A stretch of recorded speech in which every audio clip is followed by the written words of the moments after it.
ദൈവത്തിൻ്റെ അതിപരിശുദ്ധമായ നാമം വാഴ്ത്തപ്പെടുമാറാകട്ടെ. ഒരു പുതിയ ആഴ്ചവട്ടത്തിൻ്റെ ആരംഭ ദിവസത്തിൽ നിങ്ങളുടെ മുമ്പിൽ ഒരു തിരുവചനവുമായി കടന്നു വരുവാൻ സ്വർഗത്തിലെ ദൈവം ഒരുക്കിയ മഹാകൃപയെ ഓർത്ത് ഞാൻ ദൈവത്തെ സ്തുതിക്കുന്നു. നിങ്ങളെല്ലാവരും ആയിരിക്കുന്ന ഇടങ്ങളിലൊക്കെ സന്തോഷത്തോടും സമാധാനത്തോടും കൂടി ആയിരിക്കുന്നുവെന്ന് ഞാൻ ദൈവത്തിൽ വിശ്വസിക്കുന്നു. കഴിഞ്ഞ ഒരാഴ്ചക്കാലം നാം ആയിരുന്ന മേഖലകളിലൊക്കെയും ദൈവം അതിശക്തമായി നമ്മളെ കാത്തു പരിപാലിച്ചു. വരാവുന്ന മഴക്കെടുതികളിൽ നിന്നെല്ലാം വിടുവിച്ച് നമുക്ക് വേണ്ടുന്ന സകലതും തന്ന് നമ്മെ സഹായിച്ച സർവശക്തനായ ദൈവത്തിന് ഒരിക്കൽ കൂടി നന്ദി കരയറ്റിക്കൊണ്ട് എല്ലാ ദിവസവും ധ്യാനിക്കുന്ന പോലെ ഒരു തിരുവചനത്തിലേക്ക് നമുക്ക് നേരിട്ട് പ്രവേശിക്കാം. ഈ മാസങ്ങൾ തുടർമാനമായി നാം കേട്ടുകൊണ്ടിരിക്കുന്ന പൂർത്തീകരണത്തിൻ്റെ വചനങ്ങളാണ്, ദൈവിക സന്ദേശങ്ങളാണ്. അത് അനേകം പേർക്ക് അനുഗ്രഹവും സമാധാനവും സന്തോഷവും വരുത്തുന്നതിൽ ഞാൻ വളരെ സന്തോഷവാനാണ്. നിങ്ങളെല്ലാവരും ദൈവം ഈ ദിവസങ്ങളിൽ അനുഗ്രഹിച്ച് വർദ്ധിപ്പിക്കട്ടെ എന്ന് ആത്മാർത്ഥമായി പ്രാർത്ഥിച്ചുകൊണ്ട് എസെക്കേൽ പ്രവാചകന്റെ പുസ്തകം 12-ാം അധ്യായം അതിൻ്റെ 28-ാം വാക്യം, അതുകൊണ്ട് നീ അവരോട് പറയേണ്ടത്, യഹോവയായ കർത്താവ് ഇപ്രകാരം അരുളി ചെയ്യുന്നു, എൻ്റെ വചനങ്ങളിൽ ഒന്നും ഇനി താമസിക്കുകയില്ല, ഞാൻ പ്രസ്താവിക്കുന്ന വചനം നിവൃത്തിയാകും എന്ന് യഹോവയായ കർത്താവിൻ്റെ അരുളപ്പാട്. ഈ കാലഘട്ടത്തിൽ ഏറ്റവും ശക്തമായും അറിഞ്ഞിരിക്കേണ്ട ഒരു ദൈവവാക്യമാണ്.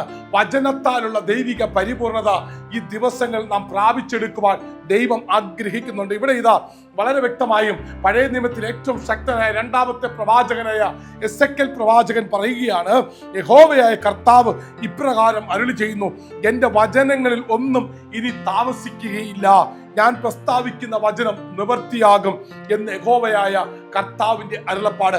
ദൈവത്തിൻ്റെ അരുളപ്പാടുകൾ, ദൈവത്തിൻ്റെ വചനങ്ങൾ കൃത്യതയോടുകൂടെ ഈ കാലഘട്ടത്തിൽ സംഭവിച്ചു കൊണ്ടിരിക്കുന്നു. യേശുവിൻ്റെ വരവ് ഏറ്റവും അടുത്തിരിക്കുന്നു. പരിപൂർണമായ ഒരു ക്രിസ്തീയ ജീവിതത്തിൻ്റെ ഒരു സംശുദ്ധിയായ സമാപനത്തിലേക്ക് നാം എത്തിപ്പെടുവാൻ പോകുകയാണ്. കാലഘട്ടം അത് വിളിച്ചു പറയുന്നുണ്ട്. യുദ്ധങ്ങൾ, യുദ്ധശ്രുതികൾ ജാതിയോടും മതത്തോടും അടിക്കുന്നു.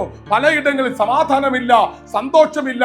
പലയിടങ്ങളിലും പല രാജ്യങ്ങളിലും സമാധാനം നഷ്ടപ്പെട്ടുകൊണ്ടിരിക്കുമ്പോൾ ഇവിടെ ഇതാ എസെക്കേൽ പ്രവാചകൻ വിളിച്ചു പറയുകയാണ്, എൻ്റെ വചനങ്ങളൊന്നും ഇനി താമസിക്കുകയില്ല. ദൈവത്തിന്റെ വചനം അത് വന്നതുപോലെ തിരിച്ചു പോകത്തില്ല.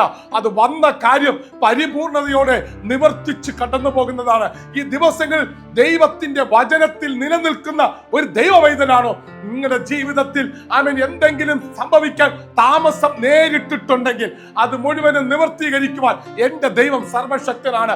ദൈവത്തിന്റെ വചനം അത് വന്നതുപോലെ വന്ന കാര്യം നിവർത്തിച്ച് തിരിച്ചു പോകും. ഇന്ന് ഈ പകൽക്കാലം എന്നെ കേൾക്കുന്ന പ്രിയ സഹോദര സഹോദരി, കൂടപ്പറപ്പെ, അഭിഷിക്തന്മാരെ, ദൈവത്തിന്റെ വചനത്തിന് വില കൊടുക്കുന്ന, ദൈവത്തിന്റെ വചനത്തിന് ശ്രദ്ധ കൊടുക്കുന്ന, ദൈവത്തിന്റെ വചനത്തിന് വേണ്ടി നിലകൊള്ളുന്നവരായി നിങ്ങളും ഞാൻ മാറപ്പെടുമ്പോൾ നാം അറിയാതെ തന്നെ ആ വചനത്തിന്റെ പരിപൂർണത എന്നിലും നിങ്ങളിലും വെളിപ്പെടുക തന്നെ ചെയ്യും. ആ ദൈവത്തിന്റെ വാഗ്ദത്ത നിവർത്തീകരണത്തിന്റെ പരിപൂർണത എന്നിലും നിങ്ങളെ വെളിപ്പെടുമ്പോൾ നാം പോലും ചിന്തിക്കാത്ത ചില മേഖലകളിൽ ദൈവത്തിന്റെ വചനത്തിന്റെ നിവർത്തീകരണം നമ്മളിൽ സംഭവിക്കുന്നത് കാണുവാൻ കഴിയും. മറ്റെന്തിനെ കുറിച്ചും പുലമ്പാതെ, ഒന്നിനെ കുറിച്ചും ആകുലപ്പെടാതെ ദൈവവചനത്തിൽ ശ്രദ്ധ കേന്ദ്രീകരിച്ച് മുന്നോട്ട് പോകുന്ന ഒരു ക്രിസ്തീയ ജീവിതത്തിന്റെ ഉടമയായി ഞാനും നിങ്ങളും മാറപ്പെടുമ്പോൾ ഇന്നലകളിൽ കാണാത്ത ചില ദൈവിക അത്ഭുതങ്ങൾ കാണുവാൻ സ്വർഗം നിങ്ങളെയും എന്നെയും സഹായിക്കുമെന്ന് ഇന്ന് പകൽക്കാലം ആത്മാവിൽ പ്രവചന ശബ്ദത്തോട് വിളിച്ചു പറഞ്ഞുകൊണ്ട് ഈ ദിവസങ്ങൾ ദൈവത്തിനും ദൈവവചനത്തിനും വില കൊടുക്കുന്ന ഒരുവളായി, ഒരു സഭയായി, ഒരു വ്യക്തിയായി, ഒരു സമൂഹമായി, ഒരു വ്യക്തിത്വമായി ഞാനും നിങ്ങൾ മാറട്ടെ എന്ന് ആശംസിക്കുകയാണ്. അതുകൊണ്ട് ഈ ദിവസങ്ങളിൽ കരഞ്ഞും വിലവെച്ചും ദുഃഖിച്ചും ഉപവസിച്ചും ഇരിക്കുന്ന ജനമുണ്ടോ, അവരെല്ലാവരോടും ഞാൻ വിളിച്ചു പറയുന്നു, നിങ്ങളുടെ കണ്ണുനീരുകളെല്ലാം, നിങ്ങളുടെ ദുഃഖങ്ങളെല്ലാം സന്തോഷങ്ങളായി മാറും. വചനത്തിൽ ആശ്രയിക്കുന്ന ഒരു ദൈവവേദനാണോ നിന്റെ ദുഃഖത്തെ സന്തോഷ പരിപൂർണത ഉള്ള ഒരു ക്രിസ്തു ജീവിതമാക്കി മാറ്റുവാൻ ദൈവത്തിന് കഴിയുമെന്ന് പ്രബോധിപ്പിച്ചുകൊണ്ട് നിർത്തുന്നു. God bless you. Jesus loves you. God be with you.